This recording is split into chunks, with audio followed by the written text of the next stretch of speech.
Hello. Hi, Alex. Hello. Hello, Sean. How you doing? Good. How are you? I am all right. I mean, I'm bordering okay. Bordering okay. I'm on that nice fine line of in the middle of like I am healthy. I'm alive and I'm in my home, and that's a good thing. That is a good thing. I always appreciate that you are healthy and alive and living in your home. That's good. Oh, you too, man. Yeah. Yeah, but then the outside is a scary world. It's a very scary world right now, but it's okay. As long as we have these four walls around us, nothing can touch us. No, we are untouchable. And I mean, I saw the news earlier that they're going to put tighter restrictions on takeaway delivery and click and collect. So, I mean, we're all saved. Don't you worry. That is Scotland, and the Scottish. Oh, is that Scotland? That's just Scotland. They can starve and go without their clothes. We are. Oh wow! Okay, we're going in. We're going in hard. Joking. I love you all. Anyone who knows me. Hello to Scotland. Good luck on. Anyone who knows me know that they are very close to my heart, and the Scottish. But yeah, they are tightening down. We are just a ship on fire sailing into the breeze in here, old England. So yeah, we're not really ones to talk, to be honest. I mean, I kind of wish we were on fire. At least then it would be warmer. Yeah, that's true. It is freezing. Save on central heating. Unstoppable. Right. Anyway, enough of that. Let's move on.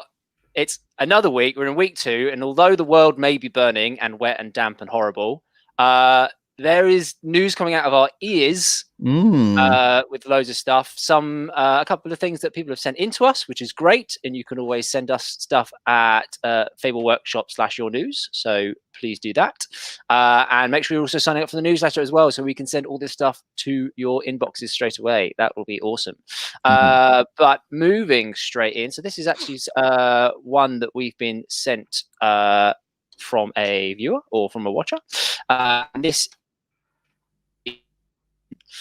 I'm just adding the screen now. Hello, this is Christina Paulton. And she's just let us know that she is running a couple of workshops. So she's a producer and fundraiser, and she's made this company where she is going to be hosting workshops to kind of help people through those early doors of learning how to run a business, how to set it up, and how to get that all-important funding when you're applying for applications. For various different things. So she's got 2 workshops coming up, one on February the 11th and one on February the 18th. That's delivered over that one's delivered over 3 sessions, actually. So it's the 18th, 25th, 18th, 25th. So the 2 workshops, there's one workshop that is looking at kind of company organization, how you set up a company, all the legal structures that follow that, defining what your mission, your purpose is, all that important stuff that you need to do when you go about setting up a company, looking at bank accounts, all the insurances, all the stuff that you're going to need when you set up an organization, kind of organization that you need to be, all the questions that you need to be asking yourself. And that's a one-time workshop on February 11th, and that's £22. And then she's doing this writing funding bids application. And that is over 3 sessions, and you can find all the information for that. And this is about kind of going into the planning and the pitching and how you budget, and all the kind of jargon busting that you need to do when you are putting together funding applications. So it's all going to be handled over Zoom. So if you're interested in cluing up on some on your business, if you're thinking of making a business, or you need a little bit more help with some funding applications, then Christina Paulton is running these workshops, and you can find the links to her Eventbrite and buy a ticket through our website, or I'm going to post the links to Eventbrite in the comments right now, so you can hit them straight away. For sure. Always good to have more ammunition in your funding bid belt, in my opinion, because with all the ones that are going to be coming out in Juicy 2021. Moving straight along, so we've got so much on the docket today. The Windmill Theatre, Soho's Windmill Theatre, is producing a new in-house experience, which is looking like it's going to be a really interesting sort of immersive experience that they're saying is going to pay homage to the history, the beauty, and the decadence of the windmill, whilst also bringing it forward into modern times. And what that means to them is sort of a mix of like hedonistic 1920s glamour, whilst also including immersive digital theatre in which the audience are invited to co-author their own experience. And as such, they've got 4 different positions that they've listed on Arts Jobs, and they're searching for a plethora of talents and skills. The first one they got up is they're looking for a compere, someone with extraordinary character and musical ability to really command the stage and hold the room and introduce the variety acts and the dancers to be featured in each show. So if that sounds like you, if you've got a larger than life stage presence and you are available to commit to contracts that are sort of rolling 1 month contract, month by month, and you can attend rehearsals, you need to attend tech runs, and then each show there'll be a show every day, Tuesday to Sunday every week, and with Saturday matinees as well. So if you believe yourself to be the compere extraordinaire, you can apply via Art Jobs by March the 1st.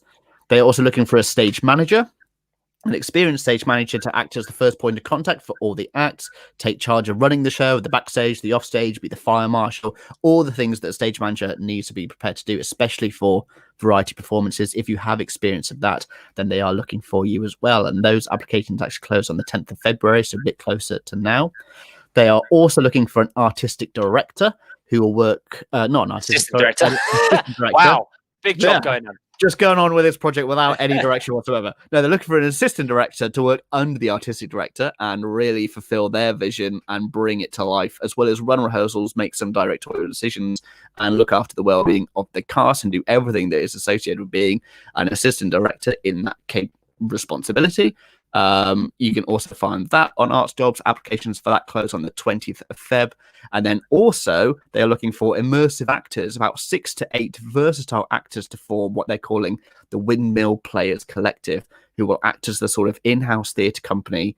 And as the show changes each month, so too will the rules required by the actors. So 1 month you might be doing scripted scenes. The next month you might be like an immersive crowd performance. You might do puppetry, you might do music or singing.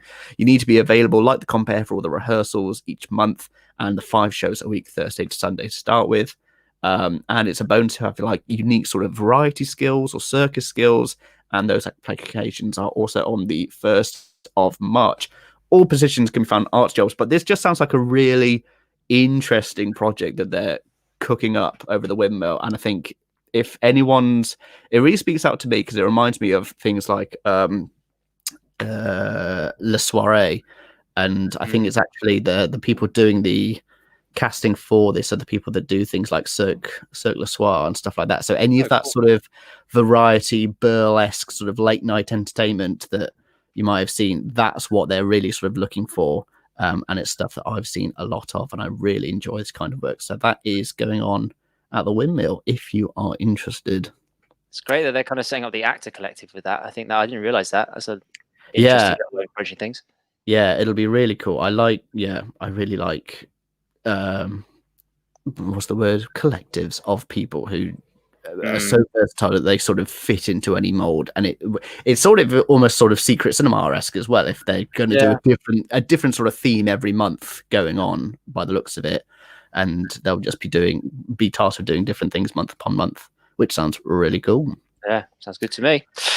Moving right along. What have we got? Future Forms at the Donmar Warehouse. So they have invited Associate Director Sasha Wares to devise an 8-week investigative course for writers that will offer participants the opportunity to interrogate the storytelling potential and social implications of new technology.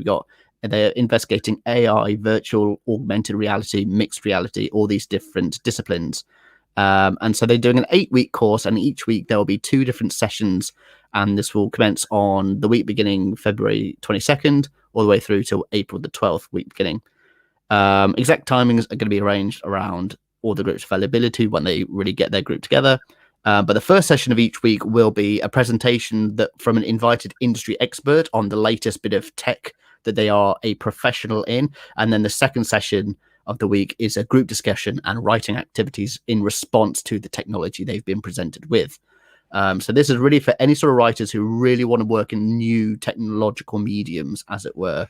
All participants are also paid a fee of £1,500 for taking part. But there is some eligibility criteria. You have to have written at least 2 plays that have been professionally produced, and you must like the idea of group discussions, activities. You need to have good Wi-Fi, and you need to be able to commit to the 8-week program. They are also welcoming applications from writers who can produce creative texts, but might not consider themselves playwrights in a more literal sense. So anyone who sort of writes creatively and can use digital devices for a creative medium is who they're sort of looking for. And they're also accepting applications from deaf or disabled artists, artists who experience barriers of inequality, race, gender identity, and or socioeconomic background. So it's really good if you want to really look into writing for a more sort of modern digital age and what technologies, and you want to really explore what technologies can do to aid you in creating a different kind of medium. So that one sounds really exciting, and applications can be found on their website, and the deadline is Monday the 18th, so not too far away, Monday the 18th of January. Yes, quite close. But Quite I mean, close. I think there's a lot of stuff. I think we're coming up with a lot of, we're going to be talking about a lot of opportunities today that are kind of approaching new forms and new ways and technology. We talked about some of the other previous ones we've had as well of it's all leaning into kind of form and technology and how we're approaching that and how we use that in a lot of ways. So I think we're going to see a lot more of that kind of stuff. So it'll be interesting to see what people come out with. Yeah, it just seems to be becoming more and more accessible. And I don't know whether that is a hallmark of, the sort of the Zoom generation we're all now a part of and everything being sort of online learning. But it seems like technology as a mode of art is now becoming more and more accessible, which is really exciting because it opens so many doors that we can get more into later on in the program. For now, let's move along. I've given myself another one here. Oh, you've given yourself the full whack. Whoopsie. So this is the big one. This is the big one. Proper big one. This is huge. This is the Royal Docks Commission. They're looking for expressions of interest because they want to put things on in autumn 2021 over in East London. What they're doing is they're seeking expressions of interest for a sort of live performance commission, and they're looking to produce work that's aimed at family audiences. And they really are looking for ambitious ideas that position Royal Docks as sort of a place of artistic innovation and really put them on the map and actively involve young people and the creative community in the area. But they're quite open with what the projects can be. They can be any sort of art form, any sort of platform, but they must be performed live. It has to be performed to a live audience. And it must also be able to be adaptable to adhere to whatever the COVID government guidelines are at that time, to make sure that if you do have a project for this in mind, it can adapt. And also, of course, it's got to work outdoors. Their space are primarily outdoors. But the real kicker for this is that 3 of the expressions of interest will be shortlisted. You take part in R&D, which is £5,000 of R&D work per organisation. That will happen in February to March 2021. And the budget for the full final commission is up to £200,000 to put on whatever this is. I can't imagine. Hell of a show. That's such a big show. I can't even imagine what you would put on as a live performance for £200,000. Yeah, I mean, it's having something that's £200,000 that you can move online as well. Is a real big ask, but I mean, it's a really exciting opportunity. I mean, immersive wise, that's really exciting that you can be playing with, or just kind of creating you could build like a kind of performance theme park off of essentially, yeah, idea. You could have a multi-installation venue, which I think would be awesome. And I mean, it's great that you'd want there to be an R&D, wouldn't you, if you were going to be giving someone 200,000? Yeah, definitely. You'd want there to be some backing on the idea. Yeah, you need to make sure you know what you're putting off the paper onto the street at that point. So, like we say, R&D spots between February and March for 3 of the companies. But the deadline for expressions of interest is February 10th. So that'll be a quick turnaround into R&D. And all the details for how to express interest are on their website, which we'll put in the link dump. Do have a good read through it because they're not kidding around on this one. No, big time. I'm just going to whack that into the feed now so that everyone has that. And then I'm going to take over. You rest up, Alex. No, I will. So moving right along, this is the Hidden Kingdom residency, which is working with, let me get this right. It's working for the Medical Research Council and the Centre for Medical Mycology at the University of Exeter, which is one hell of a mouthful. Try saying that when you're drunk. That's great. Yeah. All right. Well, let's give me 20 minutes. No, so it's the MRC Centre, or the CMM, with the University of Exeter, and it is looking for one female identifying artist to take part in what they're calling an exploratory residency, looking at the processes of research and science, and looking specifically into the hidden world of microscopic fungi. So we are talking about a residency to be done about fungus, which is the world we live in now, but incredibly exciting opportunity to get involved with. You would be the residency is 4 weeks long. It's going to take place in the spring of 2021. It has it's up for you to kind of propose what you would like to explore, and you need to be exploring something kind of in line with what the university is exploring, in lines with science, and in lines with exploring those ideas, how research is carried out, and this idea of fungus. It has to have a kind of tangible artistic outcome, but they're up for any form that might be. So whether that's performance or whether that's artistry, that is up to you. So you can apply in any form. And it's going to be toured to Exeter Central Library as part of Evolve's Library Lates program. The artist is going to have the opportunity to meet scientists and students and staff from across the university to investigate how they can go about producing the project. It can be live, it can be blended, it can be remote, depending on kind of COVID restrictions, how you do that. You'd also need to take part in a one-off conversation event at Exeter Library, which is about female voices in art and science and how the kind of two intersect. You'd then take part in further events later in spring, summer, depending on kind of what you made. They'll also record the show, so you'll be able to get a film of it as well, and that will also be distributed. And then the total budget for this is £5,000 for a 4-week residency. That includes your fee, but it also includes any equipment or travel costs and accommodation costs that you may inquire. So that £5,000 is the whole thing. So you need to be able to pitch something that covers your fee, but also covers your project as a whole as well. But it might just be you involved, in which case that would be fine. The deadline to apply is February 1st, with interviews taking place on the 10th. Applications are a written response. You need to write up to 1,000 words, but you can add kind of supporting images and links to video files, and you also need to send in a CV. Definitely check out the website for their full details, because it's a very open, left field. It's very left field, but it's up for you to kind of pitch something within that science and within that research that they're exploring. So definitely go have a look at the type of work that they are doing, the kind of process that they do. I mean, my wife works in research, and she can talk to the end of the earth about all the different ways and different processes and methods that you can research something. So it's definitely worth looking at the kind of research they do and the way they go about doing it, and seeing if there's anything there that you want to explore. But even for a day to just have a look at what they're throwing out and use that as a stimulus, it's fascinating little world to explore. So highly recommend you go have a look, and that is with the University of Exeter. Yeah, it's a very fun one if you're into your fungi research. Well, I am a fun guy. It had to be done. I'm sorry. Okay. Good. We're glad we got that out. I'm just going to let you stew in that one by yourself. Just going to let me stew in that. Stew in my horrendousness there. Yeah. Great. Moving on. So this is another one with rather than a university, this is with a drama school. And this is looking for 3 fellows to take part in a kind of social enterprise project, working in applied theatre and dementia.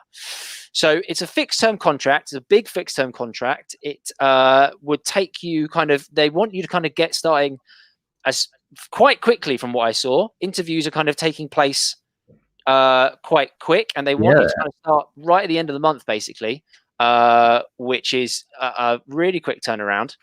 Sam Dunstan, boo for the fun guy joke. Sorry. I'm sorry. Had to be done.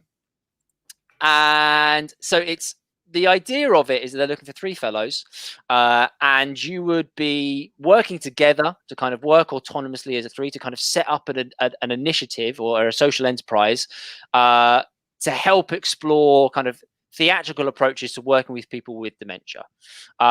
It's really up to you once you've kind of made that social enterprise. Once they've got the 3 fellows, for you to kind of lead that project essentially and run with it and present ideas. And you can kind of explore. It might be that you're exploring workshops. It might be that you're exploring kind of how you can integrate that with their treatment or whatever it is that whatever situation they find themselves in. It's about kind of research. It's about approaching how you can explore mentoring, how you could help to teach other people in this area and applied theatre. It might be digital work, but it's really set up for the 3 fellows that they get to kind of run with it. Really, they talk about as well within the application that I read that they really want you to, although the contract ends in August of 2022, they want you to kind of set it up so that it could continue. After that period. So it might be that contract could get extended, or you at least set up the kind of social enterprise that it can continue after and someone could take over, or it becomes bigger.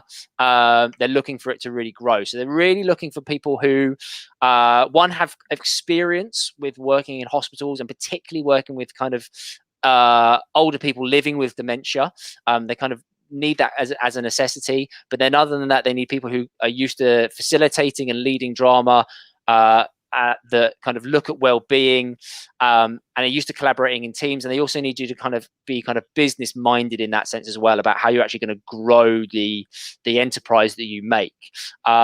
But if this is the world that you're interested in, and if engagement and well-being through the arts is something you've explored and you've worked with people with dementia in the past, this is a really exciting opportunity to kind of really invest in that direction and set up something with some real exciting potential growth to it as well, and be funded throughout it as well. So, I mean, there's not many positions like this that we tend to find that has contracts that are quite this long, that are looking at kind of social well-being in this way. So really exciting.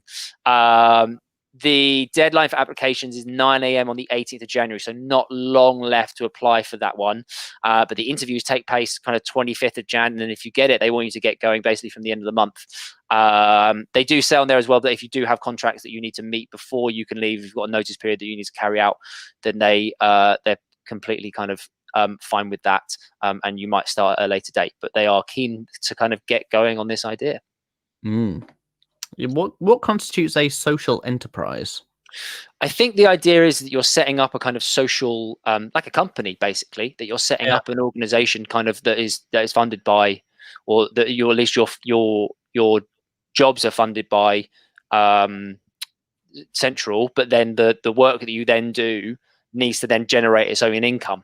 So it might be that you're doing projects, or you're applying for your own funding to get whatever the workshops or whatever in terms of, or the treatment that you explore with dementia patients. But then you might make workshops that you charge for to teach other people in that field and that idea, or different aspects of applied theatre.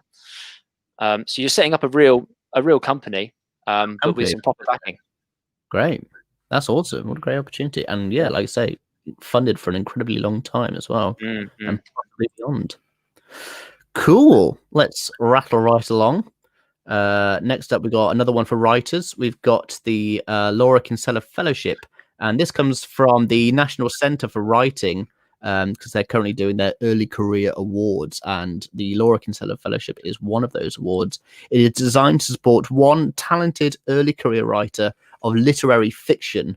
The winner, who shows commitment to their own development and extraordinary talent in writing literary fiction, will receive a cash prize of £4,000, as well as a programme of bespoke professional development and promotional opportunities for their work. This might include space or time to write, it might include personal one-on-one mentoring, a residency or research trips, introductions to the industry, engagement, all sorts to suit their needs, to be honest. To be eligible, one must be over 18. You've got to live in England from the time of application until at least June 2022. You've got to have no published novels or short story collections whatsoever. And you need to propose a clear case for support and identify as experiencing significant obstacles early in your career. There is a 2-part submission form to apply on the National Centre for Writing's website, in which you must also include a sample of your work, which can be up to 2,000 words, and a short artist biography and a statement of intent, which are both 250 words each. And the deadline for that one is Friday the 15th. So that is coming up really soon. That is this Friday. That is tight. Sorry, we only just got to this one. That's all right. If you just want to, if you have something already, if you've got a piece of work that you can throw right in there and you haven't got anything published yet and you really want to start, and you have had very visceral barriers to you gaining entry to this kind of support, throw your hat in the ring. You've got until Friday. So that is a good opportunity for any fiction writers out there. Moving swiftly on, this one has us really excited here at Fable. Oh yeah, and we've been sent this by several of our friends as well, personally, irrespective of covering it. This is the Ender Gallery, and it's doing an artist residency inside the game of Minecraft. And what this is, I think this is all based in Canada, and it's basically setting up a virtual exhibition space made entirely inside Minecraft, and they're seeking 4 participants to undertake individual residencies to display work inside this virtual gallery, and they're doing that in partnership with the Mackenzie Arts Gallery in Canada. So 4 residency slots, they're each 2 months long during 2021, and then followed by a 2-month-long exhibition period where the finished work is then left on the server for people to then come and interact with. And these slots can either be March to April, May to June, July to August, or September, October. You can put in your preference when you apply for which sort of slot you'd like to go for. But what they're looking for is like an imaginative, interactive sort of art experience that explores the possibilities of using Minecraft as an artistic medium, which might include, things like custom maps or shaders or mods. It might include actual sort of live performance or mini games or things like that. And whilst the team behind the idea, they really like sort of, if you're not familiar with Minecraft, it's basically a sort of, how do you describe it? It's almost like a god simulator. You can build anything in this engine. So. Terraforming worlds to building buildings. And they say that there's a lot of interactivity with it. And the team says that whilst they do appreciate really beautiful sort of structures to look at, they're particularly looking for interactive or performative pieces that extend the possibility of play and incorporate elements from outside of the game world into the game. So they're looking for proposals that might explore. They have a couple of themes that they're really hot on, some which include indigenous sovereignty, storytelling, simulation, colonialism, alternative economies, materiality, fandom, and digital ontologies. But they say they're also looking forward to being surprised by whatever you might have come up with as well. If you're not fully clued up on Minecraft and the technical specifications you might need for it, don't worry, they will supply technical support, so you don't have to be completely well versed in everything to apply. They will get you up to speed with the things you can do with it as well. And each exhibition will also have one hosted sort of opening night where you have to be there live in the night and watch all the players sort of flood into this virtual world you've created. And you can also plan and produce other sort of special live events to be hosted throughout your exhibition, your time on the server as well. That's completely up to you. If this sounds like something that you're into creating a strange digital bespoke exhibition and gallery, you can apply. You can email info@ender.gallery by midnight on January 31st. That's midnight Canada time, so I think they're about 6 hours behind the UK. You need to email your name, your location, your preferred pronouns, your preferred residency period, and they'll try and do their best they can. A CV, a proposal for the residency, which is only about 500 words, about what you'd like to work on and why, the technical specifications and the technical support you might need, and an online or PDF portfolio. And successful applicants will also receive an artist fee of 1,600 Canadian dollars, which is roughly about £900 if you are applying from the UK.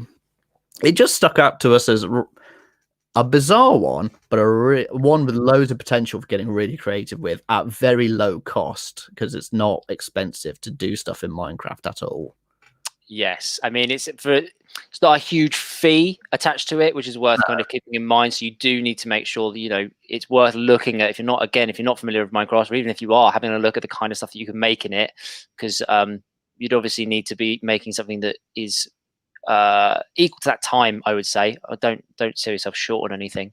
But I think this is a really exciting way, and if you are interested in this idea of kind of putting something into a virtual world, it's certainly worth a look at, because there's some really clever stuff that you can do in there, and if you've got time and the interest to do it, it's certainly worth a look. Yeah, definitely.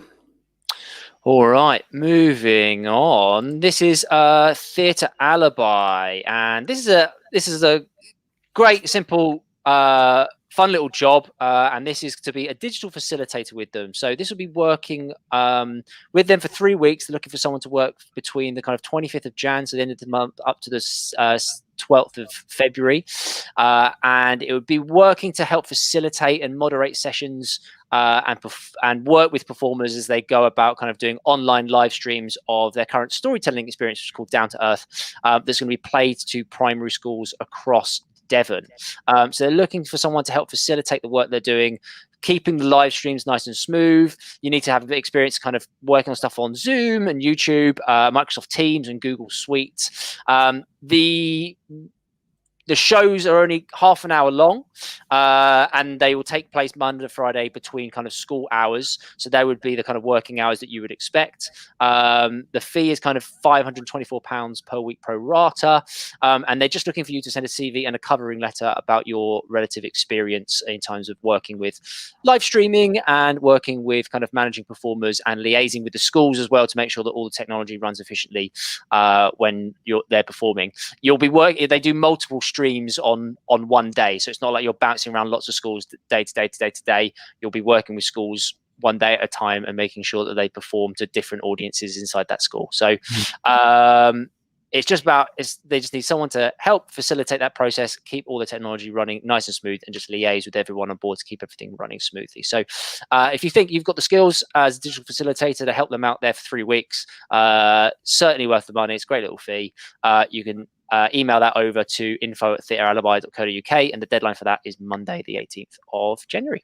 All right, nice little simple job you can do from home. Yeah, nice little simple one. Yeah, it is expected to work remotely as well, which is worth saying as well. So you're not expected to go anywhere. You don't need to move to Devon. You don't need to move from Devon. You can be from anywhere you want, and you're just working remotely with them.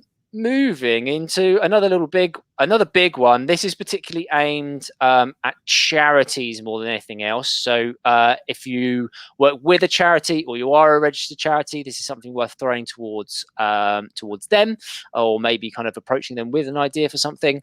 And this is the Mayor of London. A couple of Mayor of London cultural grants that have just come out, particularly looking at recovery in relation to COVID. This is London focused, obviously, from the Mayor of London, and there's 2 grant streams that are kind of available. They've got the what they're calling the community-led action grant, and they've got the London Community Story grant, and there's kind of 15 to 20 grants available for each one of them, and both programs have kind of similar objectives but kind of different ways of approaching them. One's larger scale than the other,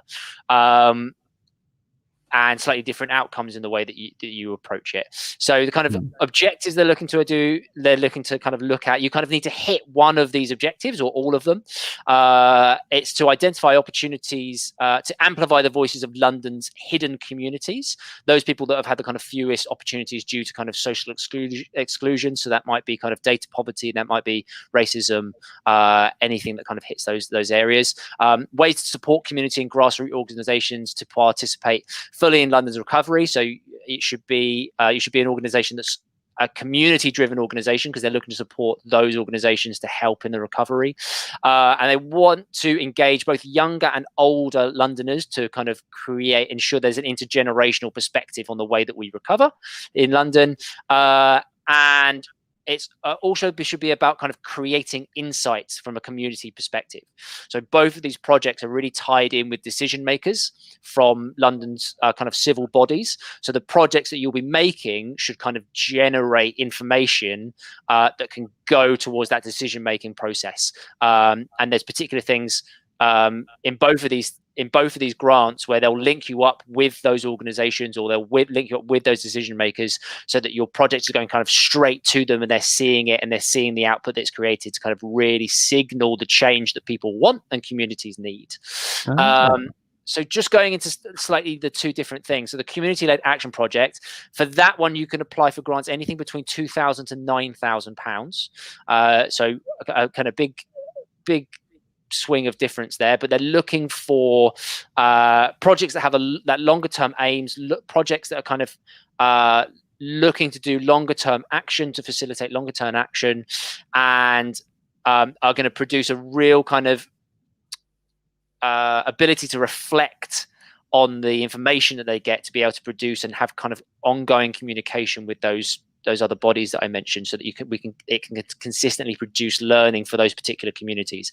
It is very open in the sense of the exact community approach that you want to take, whether that is workshops or whether that's groups or online groups, or whatever that community kind of action is that you want to take. That's kind of a little bit more up to you, but it should be a kind of combination of that kind of learning and action that they're looking for. Then the London Community Story Grant. So that grant, I think, is somewhere, it's up to £1,500 minimum, kind of £500, I think they said. For that one, they're looking to support kind of capturing the Londoners' experience of COVID, and they're looking to support projects that are kind of already ongoing, story projects that might have looked at capturing kind of recordings of people. It might be that you've been writing stories already and exploring this world, that you've already kind of done some research and some investigation into the kind of COVID experience of Londoners, and they're looking to support and kind of invest in the continued application of that work, really, and then to help you make the final product of that. So with that £1,500, then, or whatever it is that you apply for, you'll present your work straight directly to kind of decision makers and civil service bodies, and your work will be recorded in the best way it can, so that it can be applied to kind of community resource packs, so that people can continue to learn from the work as it moves forward. There's information sessions taking place on these, so if you need, there's a big information pack online, so definitely go to the website and have a look at that, because there's loads of stuff. Check the eligibility, check the mission statements. They've got loads of packs connected to it already that already has lots of research that people have already done exploring these areas that are kind of there for you to draw more stimulus from. So if you're looking to develop the project further that you're already doing, or develop a kind of community approach, there's loads of research already there, so have a look at that.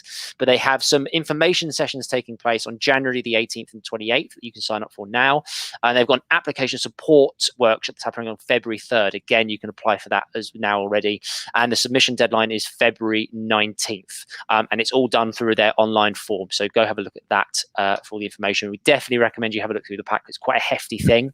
Yeah, there's a lot to get there's a lot there, and there's 2 grants available, but as I said, it is for London-based community groups, and it is community focused. You've got to be an organization that has a community focus and can show you've already got community focus, and you've done projects in the community already. You can't kind of just jump in with a community idea. You need to be able to evidence that you've already done some community focused work, but really important work that's getting done, and is going to be vital for the next kind of few years. So any work in this kind of area is going to be really, really important and really kind of vital, really. So that's the Mayor Cultural Recovery Grants. Wonderful.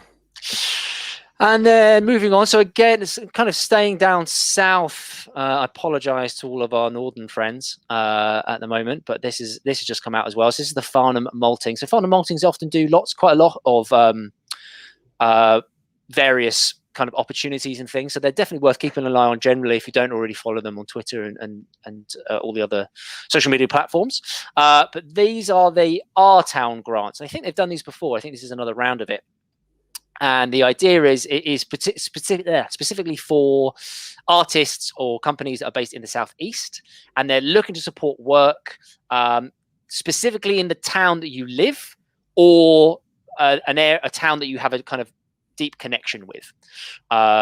So it can, in terms of what you make and what that work is, as long as it's kind of for your community, you need to kind of specify what the audience is and why you're kind of doing that particular work in that town.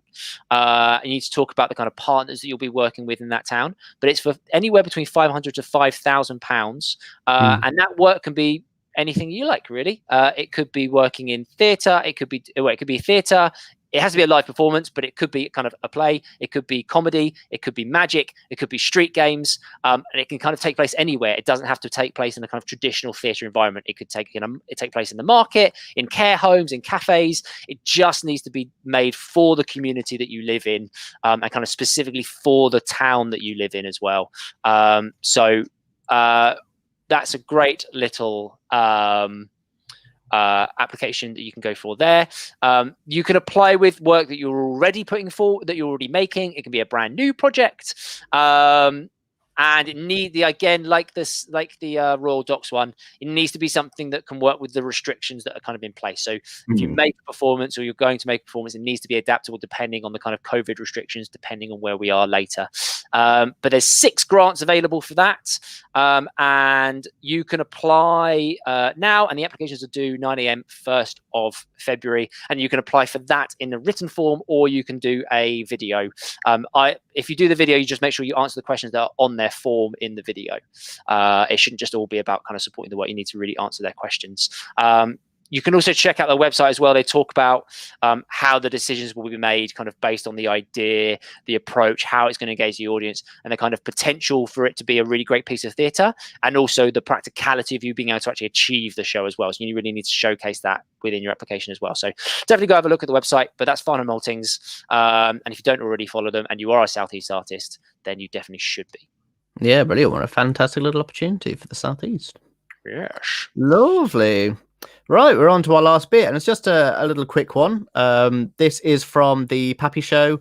Really great theatre company, sort of physical and visual theatre company, and they are doing some workshops as part of the London International Mime Festival, which I guess is still going this year. I think it's mostly online though.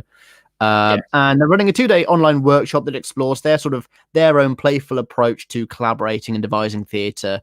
And I just wanted to highlight it because it's originally priced at £120 for the 2 days, or £100 session. They have an out there doing 4 bursary spots for 4 people of colour to be completely covered and paid for by the Mime Festival. So if you do identify as a person of colour, you can apply for one of those spots and get a free 2-day workshop with the Pappy Show to learn all about their sort of playful, physical ways of creating and devising the theatre.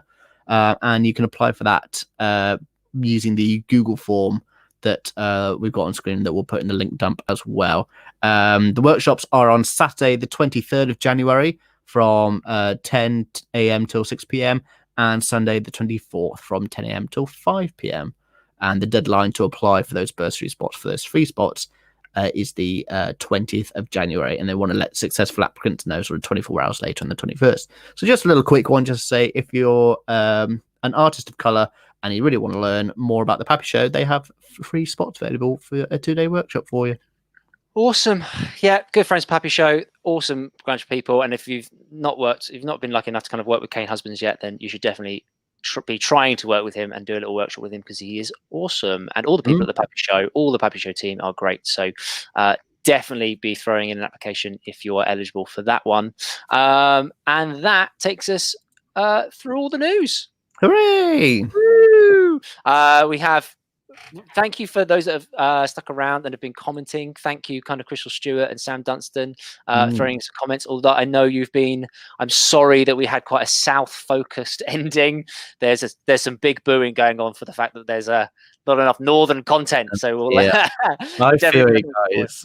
As someone who lives outside of London and therefore is considered Northern by everyone who lives inside of London, I feel you. I'm here to represent. Don't you worry. I'm keeping an eye out. There's definitely look at our news from last week is available on our website, kind of Fable Network News 5, because in that one there was certainly kind of more north than south applications in there that are worth having a look at. And I think as well, only just recently, there's something's been put out by the Royal Exchange in Manchester as well, so that's worth having a look at as well. We haven't got it on here today, but I've only just become aware of it. So if you're looking at, I think it's something to do with becoming part of the body to kind of source work for a festival in Greater Manchester. So definitely have a look.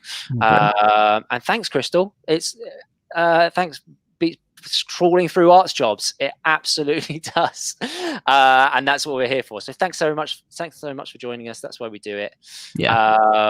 And thanks everyone else for joining us. As always, if you sign up to our newsletter on the website, all of the information, this episode and all of the links to everything that we talk about will be sent directly to your inbox, and that tends to go out on Thursday morning after the stream as well. So if you want all this information, if you can't make all the episodes, sign up to the newsletter, and it will come straight to your inbox every week. Otherwise, thank you, Alex. Thank you, Sean. And we'll be back again next week for another Fable Network news. Yeah, love to see you. Have a good week, everyone.